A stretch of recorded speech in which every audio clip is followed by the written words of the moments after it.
morning, Justin, with EquinEdge. We're back. Wow. Magnitude 43 to 1. That was a lot of fun, I will tell you. Being live on the stretch run, we talked about magnitude all week. Kudos to Ben Curtis. Just an amazing ride to send from the gate there, and what was expected. And everybody was kind of left in disbelief that was on East Avenue. So, that was amazing. 43 to 1. That was one of the better handicapping days I will tell you I've had. Best day to meet at Fairgrounds. We're here every day. They're racing tomorrow too on the holidays. So, but that was fun. We're going to jump in though, because they're at race 3. I liked race 3 quite a bit. So let me, I'm going to share here. Welcome everybody. We'll be here for about probably 8 minutes. So I thought that this race here was a good one from a betting standpoint. I like the pick 3 here. It's cheap, $9, 50-cent bet. The 11 looks good here. Easy Tree at Edis, taking a lot of money, 4 to 5 on the the live board. Norm Cassie, Jose Ride, right? Lightly raced, taking a drop of a few points in SOR. Outside posts coming off the speed. This isn't a great group. There is some speed up front. We're going to talk about one of those runners, but I think fits here are going to be tough. I do like the exacta with the 11 with the 2 or the 5. So we're going to talk about them both. You can see the 2 classic embrace, big morning line angle. This is where I actually landed on top, second pick. The 11, I don't think it's a lock. A lot of people, I think this horse can run, but it doesn't have to win. And you look at classic embrace, Justin Jinson runs really well in the state bred circuit. And that's where he drops in here with this 3-year-old filly. And she, you see big value there on the 8 to 1 morning line, or 9 to 2 E morning line, and you're getting 8 to 1 live. So really good value here. And I think can sit the trip off the speed. There is a lot of pace up front. And we're going to talk about that horse because I think the 5 Golden Bonita also has the shot up front for Jose Riquelme. Riquelme, he raced in that last race, or maybe it was the first. It was the first race. He was on the front end. He likes to send. He's good on the front end. And you look here for Gilroy, 3 back, nearly won and wired the field in a 42 on the first time on the turf. And they show up here again. And the one thing I'll say about covering Fairgrounds, and we talk about it here, over the last 45 days at the meet, so let's say we've been here 2+ months, right? The speed was not there to start on the turf course, but over the last 45 days, going 8 furlongs, 5 of 14 have won on the front end. And she going to be out there by herself. If Jose get loose, this isn't a great group, could really blow up the board. You're currently getting 8 to 1. So again, I like 2, 5, 11 here. I think all have a good shot, 2 prices, and then you got the favorite again. I think you play the exacta and try as well. We're going to jump to race number 5. As you can see, I like 5, 7, 8 here. It's got the EE picks I think are tough. Race 5. So it's to end the pick 5. It looks like we have about 5 minutes to post, so race 3. I thought that the 8 and 7 had big looks here. 1 price and Belcherie going to be the favorite. I know that she is only 1 for 16, but everybody else here only won 1 race too, and then the 11 won 2 races, and we'll talk about that horse. But Belcherie here for Steve. Jose rides, leading rider, great on the turf. Comes out of that 54 effort where they were able to stock off the pace, and I think gets a similar trip today on the turf. There's a lot of speed up front here. I think it stops.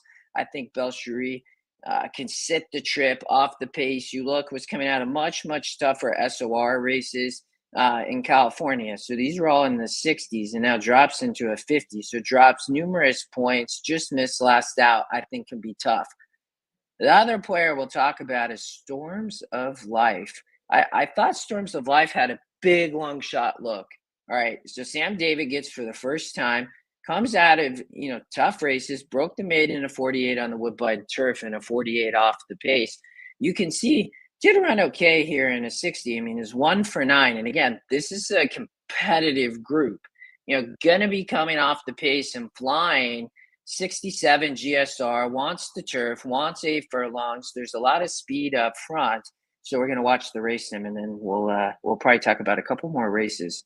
So as you look here, you can see that the 3, 4, 5, 8 all have speed. 8 probably going to find a stocking trip with Jose, right? With the 6, the 12 probably going to show some speed too.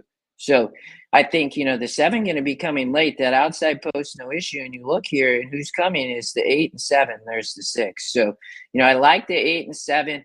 The only reason I'm off the 6 and 11, I'll tell you, is look at these GSR drops on both of these horses. Pula, drops in GSR 11 points on the move to the turf off the dirt for Bauer. I think this horse fits, but I like more underneath in the try and maybe even the exacta. But in the 11 is the other one for Brad Cox. I'm not sure this horse wants the turf, drops 19 points. So they fitted this group, but I think the 7 or 8 going to be tough. All right, let's go to, that's the pick 3 play there. 2, 5, 11 over 5, 7, 8 over 7 and 8. They're going to post here in 3 minutes. So we'll end this right before they go. Again, I think you can play the vertical here in race number 3 as well. We're going to jump to race number 6, main special state bred. Embracer does, oh, sorry. We got to get to race 6. Wicked as Haggard. I thought would be tough here. This is not a great group from a state bred main special standpoint. Top GSR, has speed, so I think going to be 100% sending for Raquelme. We talked about him. He's sending here. He's going to be on the lead. I think just better than this group. Second time out, ran a nice race from the 10 post last out in the slop, gets back to a dry track, has speed. I think it's probably controlling speed. He might even be able to sit off the pace if he has to. I just thought Wicked as Haggard looked much the best here. Was probably the most likely single, I would say, of the day. And I like the daily double from the last. We talked about race 5 with the 7 and 8. And then I like the daily double going into the next race. And I would say race 7, and that's where we'll leave it. And we'll let you all get back to watching this race. So this is, I would say, the most competitive probably race on the card.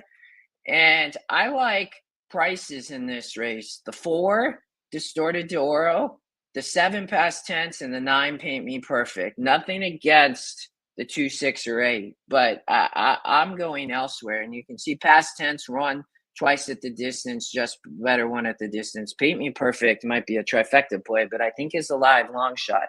But let's talk about Distorted d'Oro here. So lightly raced, 2 wins, 6 tries, wins a 44 and a 60 for Stidham. Then they go on the dirt, runs a great race in back-to-back 72s, once on the dirt and turf over at Colonial and Laurel, then at Woodbine. Then showed up at Fairgrounds here just as the meet starts and doesn't run. But they go on a layoff. Hernandez gets aboard. Stidham here, really sneaky runner. I mean, shows up protected, wants the turf. You have the 7-1 E morning line off 12-1, 16%. This race is wide open.